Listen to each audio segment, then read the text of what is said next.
The Edmonton Oilers won their 2 games over the weekend by a combined score of 11-0 and showed maybe they are more than just Connor McDavid and Leon Draisaitl.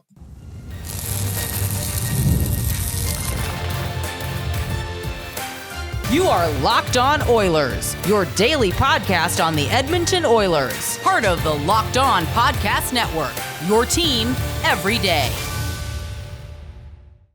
Hello, everyone, and welcome to this Victory Monday edition of Locked On Oilers. I am your host, Nick Zararis. I want to thank everyone that is making Locked On Oilers their first listen of the day. Locked On Oilers is a part of the Locked On Podcast Network, where we've got your team covered every day. And Locked On is now the #1 sports podcast network. And today's show is brought to you by our friends over at FanDuel. The wild card round is here, and FanDuel is officially in playoff mode. So visit FanDuel, an official sportsbook partner of the NFL, and grab your profit boost pack every NFL playoff game day. So on today's show, we will walk through the 2 wins from over the weekend. We will start with the Canucks win on Saturday night. We will pivot in our second segment to the Blues win on Sunday. And then in our final segment, we'll talk about the way the lineup came together in the absence of Leon Draisaitl, who's back in Germany dealing with family matters. And to start out, to set the table, the Oilers this year have been maddeningly inconsistent. Now, they've gotten closer to finding a consistent baseline over the last 6 to 7 weeks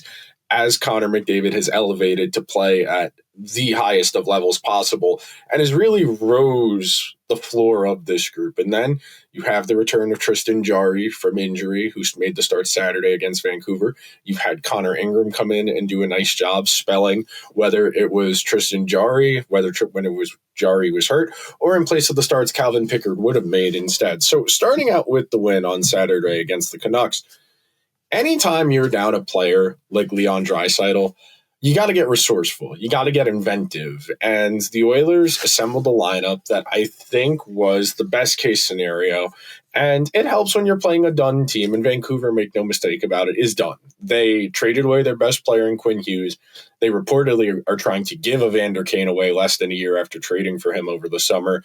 Brock Besser probably regretting signing that extension. A coach in Cal Foot that was hired only to manage Quinn Hughes' expectations for the Canucks going forward because Hughes personally liked Foot. So all of this is to say, it's very easy to just shrug your shoulders and say, well, yeah, it's Vancouver. They're supposed to beat Vancouver. Yes, you're not wrong.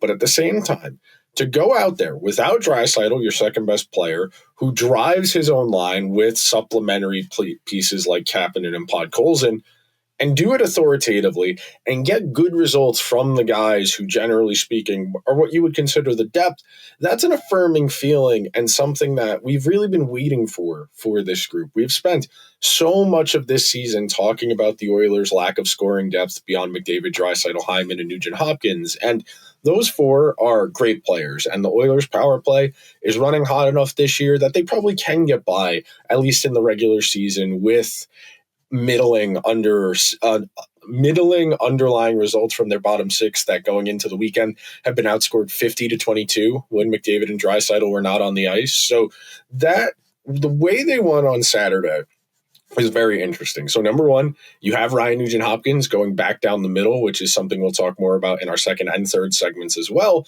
But Nuge, center for much of the first chunk of his career, and then over the last handful of years, the Oilers have really wanted to hone in on his offensive upside. And generally speaking, I do think that's the way to go. I think in today's NHL, which is so offensively driven, where it is so hard to play good defense and to find good goaltending, you are better off trying to amplify what guys are best at. And Nuge is a competent two-way player. I wouldn't say he's great defensively, but he's competent enough defensively that there are inclinations of maybe he becomes your third line center if you can afford to find another winger to play with McDavid on that first line to really elongate your lineup. And if you play Nuge at third line center once Leon returns, that opens up some doors to maybe we can have a bit more of a skill first third line and amplifying the traits of a Matthew Savoy or an Ike Howard. Whereas Nuge, generally speaking, if you were to put him in a third line role, and most teams look at their third line,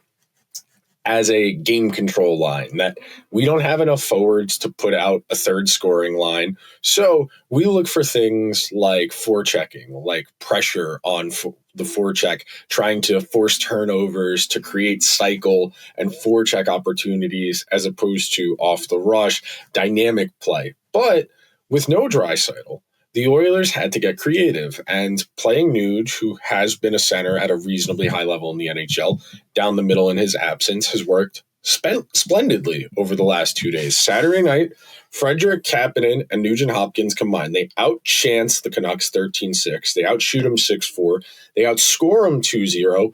0.79 to 0.08 expected goals, which is like 90-something% of the expected goal share. And then 3-0 in the high danger chance share. Now, I don't think that's a good enough third line come playoff time. I wouldn't want to see Nuge with Frederic and Kapanen in a second round series against Vegas. But in the regular season, against a bad opponent like Vancouver, you can really just have your guys go out there and do the basics. And for Frederic, that means thumping on the forecheck. It means hitting. It means being annoying around the net front. The puck skills have not really been there, and I haven't seen whatever the Oilers thought they were getting out of Frederic to justify the extension he got.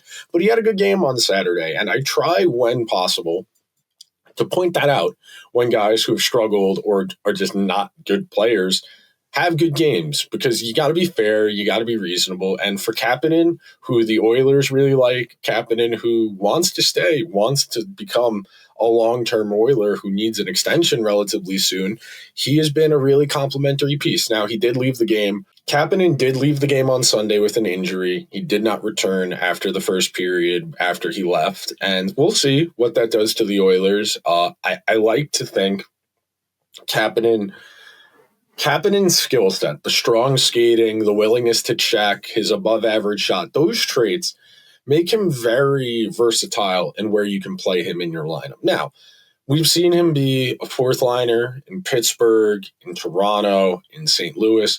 The Oilers, because Leon likes him so much, because Podkolzin and Draisaitl worked so well, we have seen Kapanen consistently get top 6 minutes, which, it's interesting because there were points last year in the postseason where Kapanen was a healthy scratch. He didn't play at all. And then there were times he would jump into the lineup and he would be on the first or second line by a minutes basis because the individual traits were good enough. And I think Kapanen is an inefficient player. I don't think he's ever going to be a consistent 50, 60-point guy the way a lot of people probably thought he would be when he was drafted all those years ago. But you got a great game out of your makeshift second/third line there. Then the other thing that jumped out about Saturday night, you got a absolute abundance of offense from your depth guys. A pair from Roslovic, a pair from Kapanen. You got a goal from Podkolzin, who had one on Sunday against the Blues too, back-to-back games for Podkolzin, who has seen himself playing with McDavid at even strength to offset Nugent-Hopkins going to center, a different line. And then most notably, Tristan Jarry picking up the shutout. And look, as I said before, the Canucks have waved the white flag. Their season is effectively over. The players are not trying. Obviously, they're professional athletes. They're hyper-competitive. But they know the season's over, and that manifests. But to Jarry's credit, he went out there, he played reasonably well, and the Oilers are getting, when he's been in the lineup, passable goaltending. And as I've been thumping my desk here for the last 2 years saying, the Oilers don't need world-class goaltending to be competitive. A 907 save percentage and a 258 goals against average are not world-beating. They're not Vezina caliber, but a 907 save in the context of Pickard, who was at 871, and Skinner, who was at 891 before he was traded, we're talking 20 or 30 points better save-wise, and that accumulates when we're talking about the long run. Now, the Oilers are running a 3-goalie situation till at least the Olympic break, if you want to go by what Mark Spector had reported over the weekend. I, for one, know we have to send Pickard down, but the Oilers just aren't doing that for some reason. And we can talk about that probably during the week. But we are going to take our first break of today's edition of Locked On Oilers. When we come back, we'll celebrate Ryan Nugent-Hopkins' 1,000th NHL game, the thumping of the Blues, and a whole lot more. So be sure to stick around to this edition of Locked On Oilers, where we've got your team covered every day. The NFL playoffs have been absolutely insane, and FanDuel is celebrating. Every NFL playoff game day is a opportunity. FanDuel is giving you even more ways to get in on the fun, because right now, every NFL playoff game day, FanDuel users get a profit boost pack waiting for them inside the app. Every game day, you'll see a pack loaded with multiple profit boosts you can apply to the bets you like the most. Open your profit boost pack first thing on game day and see what boosts you want to apply. The boosts let you lean into your game day instincts, whether you're backing momentum, defense, quarterback play, or coaching. The boosts give you even more juice on the bets you already like instead of forcing you to bet something new. Every play feels bigger, and boosts make your bets feel that way too. You make your picks, apply your boosts, and go after even bigger payouts while the playoffs are rolling. We've got our final four teams in the NFL. The New England Patriots will be going to Denver to take on the Jared Stidham-led Broncos, and then in what's been the best series in the regular season this year, the Rams are going to go up to Seattle one more time to try and get back to the Super Bowl. All of that is over on FanDuel, an official sportsbook partner of the NFL. Grab your profit boost pack every NFL playoff game day. Thank you for making Locked On Oilers your first listen of the day, and thank you for helping make Locked On the #1 sports podcast network. And if you haven't already, go check out our brand new Everydayer Club. You can get access to ad-free episodes of Locked On Oilers compatible with your preferred podcasting platform, and you can get an invite to the members-only Locked On Everydayer Club Discord server, which has a group chat for listeners of this show. Going forward, my plan is to be in there during games when possible, Monday to Friday, to answer questions, to hang out, and just talk about the Oil, because it's been a really engaging season. And any way I can make your viewing experience a little better, I'm more than happy to do. So keep an eye out for that. I'll be updating on the various social media platforms when I'm in there. Or if you just want to pop in and ask a question, I'll get to it, and maybe I'll answer it on the show. Maybe we talk back and forth on there. But with all of that said, coming out of the win Saturday night against the Canucks, you have the pregame festivities for Nuge's 1,000th game. It's really easy for those ceremonies to fall flat. We saw it happen with Adam Henrique's 1,000th game earlier this season. The other team comes out with a little bit more juice, and the flow, your normal routine, and we know how routine-centric these NHL guys are. You come out, you warm up, you go back to the locker room, you come out, national anthems, 5 to 10 minutes of ceremony. Okay, now we're going to play. It is very easy for that to lead to flatness. I went to a game last year where the Devils were celebrating, I think it was Jacob Markstrom's 300th win in the NHL, and the ceremony took 15 minutes, and the game started at about 7:20. And I want to say he let the first 2 shots on goal he faced in, because it's a real breakup in the routine. But to the Oilers' credit, in what was a very disjointed, clunky first period, they answered the bell. Most beautiful storybook thing imaginable. Nuge picking up the first of the night on the night, celebrating the 1,000th game. 5 minutes in, we're off and rolling. And when you're playing a team like St. Louis that really struggles to score, going into action on Sunday, the Blues had the fewest goals of any team in the NHL, not on a basis, a pace, outright the fewest goals scored of any team. And you know, when you're playing a team that struggles to score, if you can get out to that lead in front of them, you really put them behind the 8 ball, because you get them in predictable situations. We talk about this all the time. Can you beat the other team when they know it's coming? And the Blues don't really have the juice. They've got a lot of individually talented players. I still think Jim Montgomery's a pretty good coach, as evidenced by the work he was able to do last year from February through the playoffs, and how they probably could have beaten the Jets in the first round if things go a little bit better for them. But as we continue this conversation and talk a little bit about the win on Sunday, I was really impressed with the way the Oilers withstood that early game funk. 5 penalties in the first period is disgusting. I hate when referees get a little too involved. And it sets a standard. And you had some weird plays in this game. You had the one puck get sweeped over the goal line. You had the one puck that almost certainly was in the net under Nick Bjugstad, that even after review and the referees determined they had the intent to blow the whistle, which I still think is a dumb rule. I am sorry. I get the idea behind the methodology of we want the referees, even when they're reviewing plays, to decide, hey, I meant to blow the whistle here. Well, you didn't. And that's the thing. And you can say, well, they're human. They can only react so fast. Okay. But there's nothing about that sequence, especially considering Bukestad is a skater and not a goalie, that should allow that play to die there, because he can't freeze the puck. If he is laying on it or next to it and an Oiler player smacks it and it goes in off of him, or they push the puck and him into the net, that should count. And you saw the replay on the goal cam. That puck 100% goes over the goal line under Bukestad, but the referees decide the whistle went, even though it didn't, because they had the intent to blow the whistle. But the big thing for me, and I said this before and I wanted to get the stat in here, the Blues are 3-14-1 this year when the other team scores first. They really struggle to come back. The Oilers are 21-4 when they score first this year. They were able to build momentum by killing off the penalties. Shorthanded McDavid creates pressure all by himself and does a great job of using the open ice.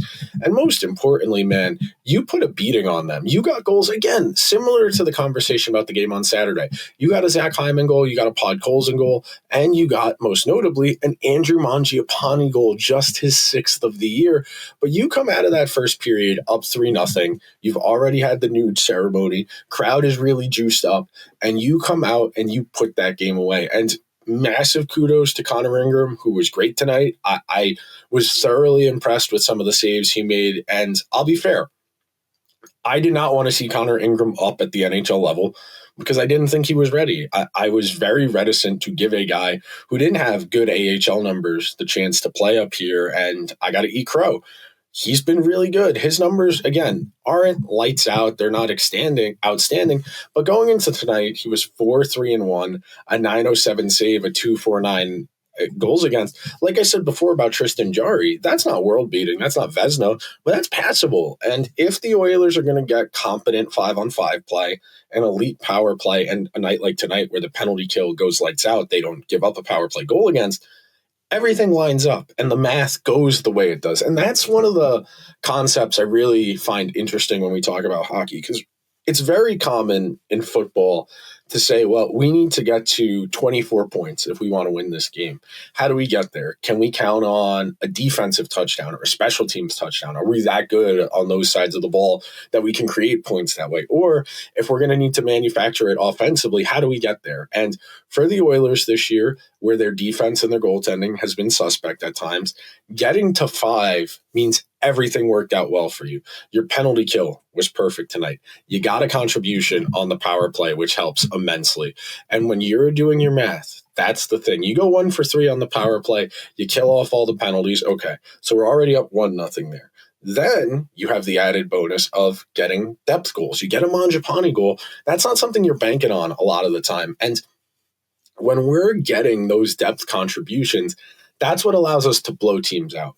That's what allows there to be a bigger, more significant gap. And the Oilers definitely have work to do as far as sorting out how this lineup is going to take shape going forward. And we're going to talk about that more in our final segment, so I don't want to jump too far ahead. But you can start to see how this lineup's going to come together in Khris Knoblauch's head. And it's largely based on the traits, on the skill sets, because I'm going to be candid with you. Like I was saying before, the bottom 6 production is not really there. Mangiapane only has 6. Trent Frederick, I want to say, has 2. You were expecting probably closer to 15 for both of those guys for the entire year.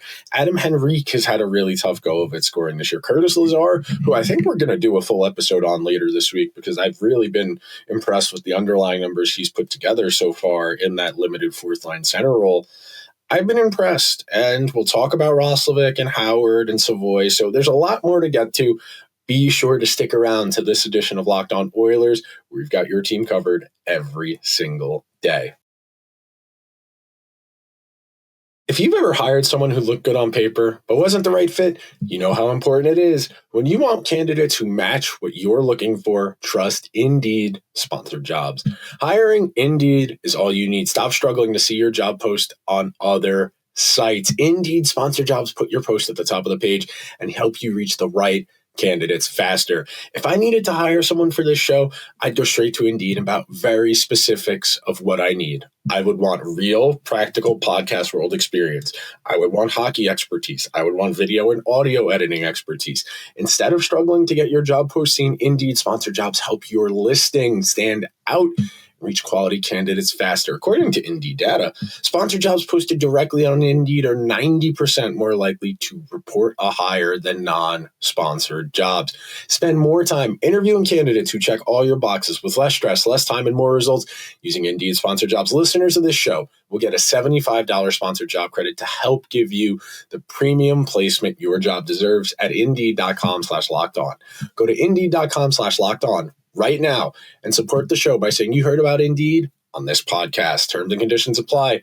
Hiring, do it the right way with Indeed.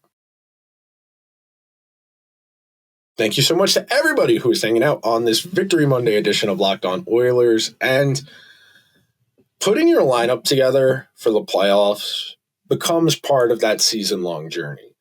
And we know over the course of an 82-game regular season, we're going to see some funky permutations of forwards and defense at times. And we're going to have injuries. We're going to have call-ups. We're going to lose players to waivers. We're going to get players off of waivers or via a trade.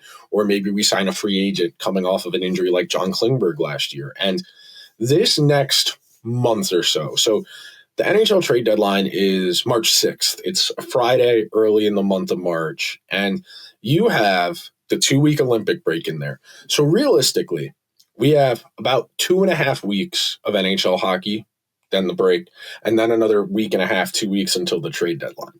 So realistically, we have about a month's worth of NHL hockey left to start making determinations on our roster. And the single most important thing to have about your team is information. You want to know as much about the group of players you have at your disposal as soon as you can. And look, you need time. When we're talking about an entire team, everybody is at different points. And that can be literally as in different points in their career, where you have a young guy like a Matthew Savoy and you have a long-term veteran like Adam Henrique.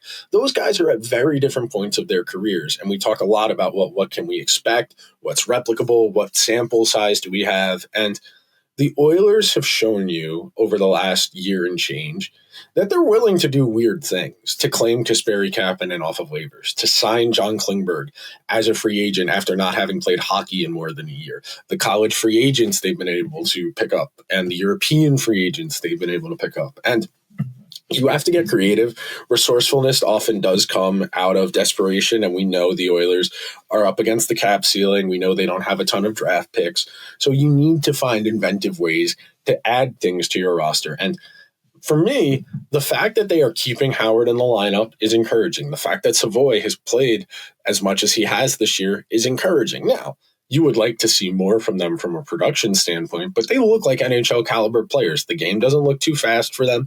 Their decision-making looks the part. And most importantly, at least in the case of Howard, he's got a little bit of an attitude, a moxie to him. Give me the puck. I want to shoot. I'm going to make something happen. I belong up here. And that eventually becomes a problem if someone calls their own number all the time and they become a human heat check. But in the context of a young guy who's only getting 10, 11 minutes per night, it's important that he plays with confidence even in that type of role, because eventually he's going to play 14, 15, maybe 17 minutes per night. And look, when you're at that stage of your career like Howard, you could be something special. You can have that magical run. You think about what Dylan Holloway was for them in 23-24, where that was really his first established, okay, this kid has the juice to play at this level and can be a really impactful player because of his skating or his release. And the Oilers have 4.5 weeks, I should say, to figure out what they still want to add. We've heard them being interested in another defenseman. I would dare say they probably need another top six forward more than they need anything. A couple of weeks ago, we discussed maybe an Alex Tuch situation. We looked at Artemi Panarin. I had said Patrick Kane at the time, but that was when the Red Wings were still out of a playoff spot. And with the Red Wings poised to make the playoffs for the first time, and I think it's 10 years, they're probably going to stay in the mix. And with that said, as more teams start to fade out of playoff spots. You see the Rangers are reportedly going to be open for business. Vincent Trocheck available, though I think cap-wise, the Oilers couldn't make Trocheck work. Panarin, if the Rangers retain half and the Oilers find a way to move some salary out, they could make Panarin at 5.5 work. It would be really challenging, but it is doable. And the reason I hone in on that star-centric idea of a deadline edition, you have to double down on what you're good at. So much in the NHL today is lost value-wise, production-wise, because teams are so focused on what they're not good at.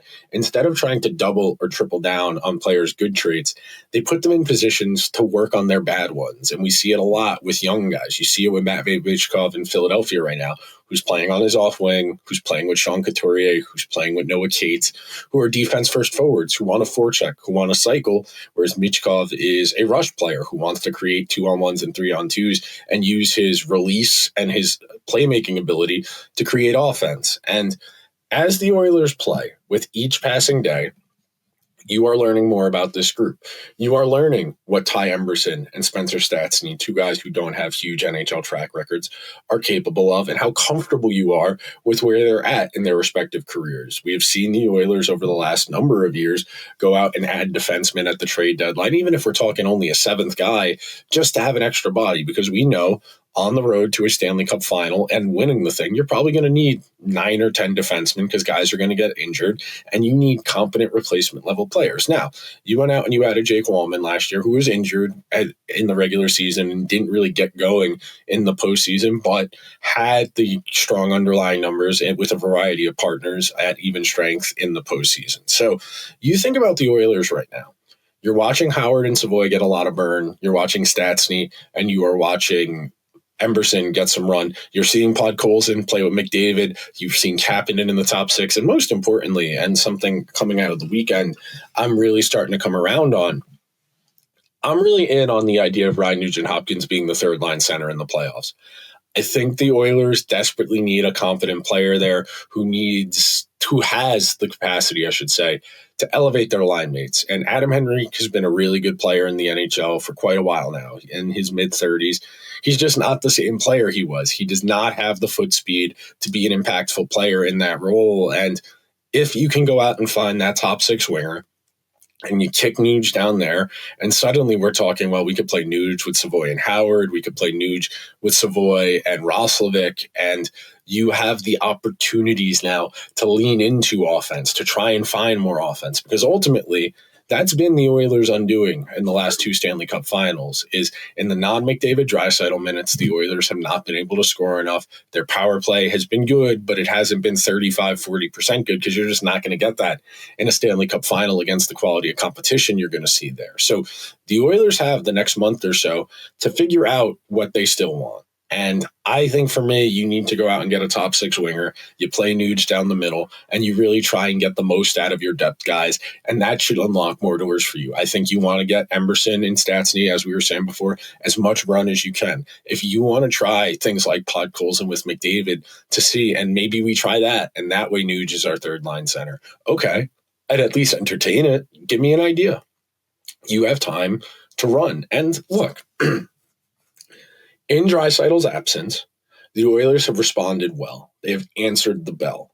When Leon comes back, we're going to refigure the lineup again. But for right now, you got to be encouraged with the fact the Oilers are trying things. They're experimenting, and they're trying to get more information, because the more information they have, the better the decisions they can make at the trade deadline as far as what they do need and what they don't need. So that will do it for today's Victory Monday edition of Locked On Oilers. Thank you so much to everybody that made Locked On Oilers their first listen of the day. Tomorrow, we're going to dive into Ryan Nugent-Hopkins' career and give the 1,000 game man his flowers for what's been a stunningly underrated career. Make sure you are subscribed and follow Locked On Oilers wherever you get all your podcasts. And if you never miss an episode, the Everydayer Club is built for you.